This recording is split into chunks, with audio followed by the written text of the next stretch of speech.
What is your, well, that escalated quickly moment? Hey folks, one of my patented Mr. Facts asides for you.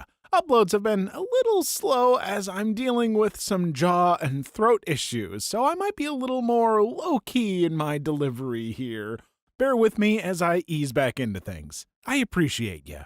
Story 1. Content warning. Very brief account of attempted R. To skip this story, scroll forward 3 minutes 23 seconds. Age 24 female involved in a long-distance relationship with boyfriend. One night at 3 a.m., I got a call from a number I did not recognize. It's a friend of my boyfriend, telling me he is locked out, lived up the street from me, and wanted to know if he could stay on my couch for the night. Like an idiot, I let him in. He proceeds to try to follow me back to my bedroom. Struggles ensue. My good neighbor guy friends are outside drinking, hear me, run in, and drag the guy out. Apparently, he got my cell number by calling my boyfriend and telling him some lie about leaving something at my house. The next day, I get a call from this butthead claiming he blacked out, doesn't remember anything, blah, blah, blah. And I'm like, yeah, just forget my number. I was freaked out about it and didn't want to leave my house for a while. My good guy friends convinced me to go out with them and have a beer. We walked to our local spot, Station 1 in Springfield, Ohio. And the gropey lying frat boy is there. A friend comes up to me and tells me he's been talking crap about me all night, how I wanted him to come over, I was all over him, I'm a S, etc. Right, if I wanted you so bad, why did you have to lie to get my phone number? The slimeball proceeds to follow me around. Anywhere I go, he follows. From the dartboard to the jukebox, from the window to the wall, I can't get away from this douche.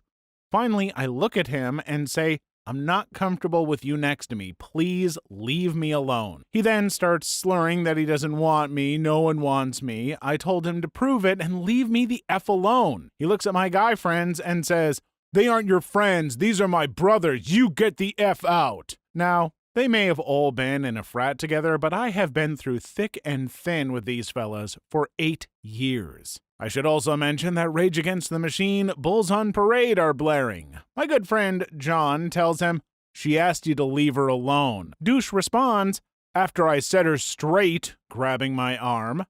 My first reaction was to hit him, but before I even had my arm back, John literally beat me to the punch. John grabs him by the chest of his shirt, lifts him up, and throws him over a table full of college kids, breaking the table, spilling beer, glass shattering. One of those the music stops and everyone clears out kind of moments. The douche gets up crying. John pounds his clenched fist once on his chest and yells, this girl is everything but blood to me. You look at her again, I'll stomp your effing face. Get the F out of our bar. Douche runs away crying. It looked like he had peed himself, but it could have been the beer. The bartender came over to us, shook John's hand, told us that the a-hole had left his tab open, and we drank for free the rest of the night. Too long didn't read? Free beer tastes best when it's on the tab of your attempted arist. Fans of the channel know that I don't like to advocate for violence in most circumstances. There are often better ways, but there are situations where I understand. This is one of those situations. I'm glad nothing worse happened to the OP in this story, and frankly, that guy seems lucky to have got away with what he did. Surround yourself with good friends who will protect you, and when you can, be one of those good friends. Story 2. Well, when I was a sophomore in high school, I was an idiot, and my friend convinced us to get high and wander the backwoods trails that were bathed by one guy. My friend said that if I ever see a pickup truck coming, to duck into the underbrush.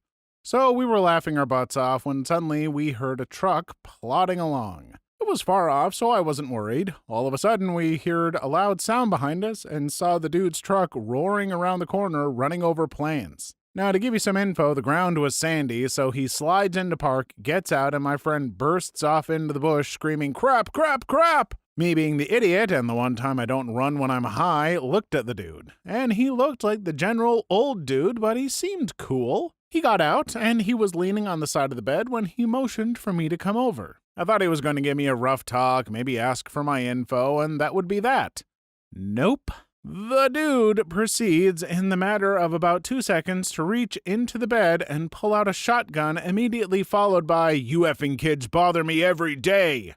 I bolted. You know, where there are those areas with the sharp plants, with serrated palm edges? There was a huge collection of those, but it was the closest to get off the path. I jumped fully into it. I busted my butt when I slid down the dirt, and then I heard a gunshot. It was insanely loud. I nearly peed my pants. I started making my way further in as quick as I could, and I heard him muttering and messing about the leaves trying to see me. So, about 15 minutes of blindly wandering through the brush, I see my friend far off and yell for him. He turns and we reunite. We were completely effing lost. We had to walk a mile just to get to those paths. So we wandered around 2 hours being quiet because we could still faintly hear the truck. So we went crawling through and finally we saw the highway. And I can't even imagine what it looked like to see us. We were bloodied up, my legs were torn up, and we were fighting our way back up this small gully to the open highway.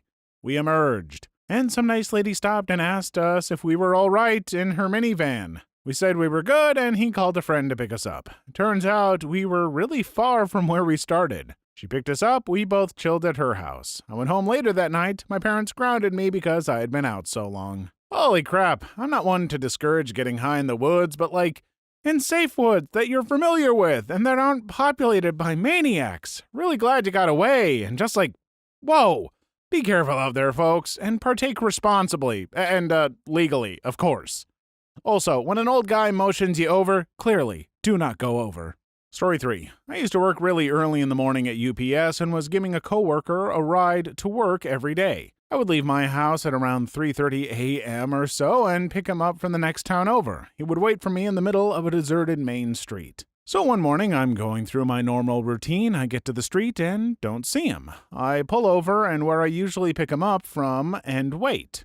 At this point, I'm just looking around because I didn't actually know which house he lived in. After a few minutes, he came out from an alley and said he had to take a pee and didn't want to go back upstairs to wake his girlfriend. No worries. So I pull out onto the road and start heading to work. As soon as I make the turn off the main street, I see a patrol car fly onto the road in my rear view. I continue on, thinking nothing of it, until I see another one approach from the opposite side of the road I'm on. I take the next right on the road, which happened to be my normal route for getting out of this crap town. Halfway down the street, both patrol cars swing behind me, so I begin to pull over. I get effing boxed in with guns held at their sides, not drawn on me. I roll down my window with a big "what the F" on my face. I explain we're going to work, etc. Then they start asking my passenger what he's holding and actually draw their weapons.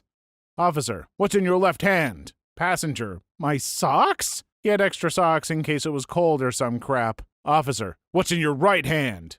Passenger, in the most please don't effing shoot me voice ever. A banana? All in all, pretty awesome. The officers said they were looking for a robbery suspect on foot in town. Please like and subscribe if you've made it this far. I hope you'll enjoy the rest of the video and have a wonderful day. Story 4. A few years ago during the summer, a group of my friends went up to stay at some beach house for a weekend with me. It was a nice 2 days, and since none of us could drive yet, my friend's mother had to come and drive us home. Now, since we spent almost the entire weekend awake doing anything from football to catching lobsters, most of us were exhausted. In fact, the majority of us, around 4 out of the 6 of us, fell asleep at various points throughout the ride home. Well, it's been around 2 hours since we left the house when I finally came to and looked around. The only people awake are me, my friend, let's call him Bill, and a different friend's mom who was driving us home. A few minutes of driving in silence, and we're coming up to one of the biggest hills in the city. As soon as we reached the top of the hill and began our descent, 3 police cruisers and 3 state cruisers put on their sirens. They had an ambush set up at the top for us. I had no idea what was going on, so I decided to just stay calm, quiet, and wake up my friends. I figured we must be speeding or something. Just on the way up to the beach house, my friend's mom got a ticket. Next thing I know, 4 pistols are being aimed at the car, and we are all being told to put our hands out the window. Now, most of the people in the car have only been awake for a few seconds and were justifiably freaking out. Given that the majority of us were small teenagers, we could barely even fit our hands out the window. After a few minutes, they pull Bill out of the car and question him. After about 10 minutes, we were allowed to leave. Everyone asked him what the hell just happened, and he and the driver explained that halfway through the car ride, they decided it would be hilarious to put up a sign that said, "Help me," against the window. Thanks to that sea sucker, I'm no longer mentally able to sleep in a car. First off, to lose the ability to sleep on car rides would make me really sad because sleeping on car rides is like a superpower of mine. No trip is too long for me to sleep through. But as many teenagers eventually learn, and some adults need to learn, there are certain jokes that probably aren't worth it because of the risks involved. Indicating you're being kidnapped is a really high risk and even lower reward joke. Story 5. I've never witnessed a food fight until senior year of high school, with only about 3 weeks left until the year's end. Some friends and I are just sitting at our usual table minding our own business when a single milk carton goes flying overhead and lands in between some tables. Thinking nothing of it, as my school, about 700 people in this particular lunch period, was a bunch of rough ghetto Fs, we continue eating. A couple minutes later, someone retaliated and threw a milk carton back up in the air. This time, it was full and splattered, luckily on an empty chair. Next thing I know, there was a barrage of spaghetti flying overhead, and I duck so I don't get hit with any pasta shrapnel. Crap hits the fan. Half of the people start throwing food, and the other half are either running or ducking. One of those hard plastic trays, like the ones from Taco Bell, gets chucked across the cafeteria, which was responded with trays getting thrown everywhere. Right as I'm thinking this is getting dangerous, an effing chair gets thrown into the crowd. At least 4 fights immediately break out, as in a crowd of people beat the crap out of one person. No such thing as a fair fight in my high school. And the room is in utter chaos with fights, chairs, and hard trays still being thrown. Food everywhere still also being thrown. Teachers getting pushed over and unable to move into a controlling position. F that crap. I walked out the back door and went home. That was enough school for me that day. Practically the same story repeated itself 3 more times in the next week, with people getting injured each time. Riot control police were then in my cafeteria until the end of the year. Story 6. I was at lunch in high school, like 7 years ago or something, eating with a friend of mine.